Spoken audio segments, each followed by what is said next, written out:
getirdim. Neyi var bu çocuğun? Niye öksürüyor? Hacı amcası hiç sorma ya. Olan hasta oldu. Bir şeyler oldu. Bulamıyoruz da. İlaç da alamıyorum. Benim sigorta da yok tabii. Hastaneye götüremiyorum. Çocuk kaldı böyle. Ulan bütün işin yalan dolan. Hastaneler çocuk için sigorta mı soruyor? Sahtekar herif. Ben gidiyorum.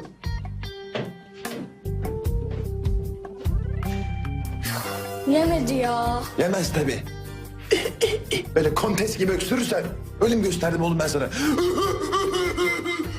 Öksür öksür böyle öksürecekti. Allah'ım ya. Baba adamdan nasıl bir imaj bıraktıysan adam dirildiğine bile sevinmedi ya. Ben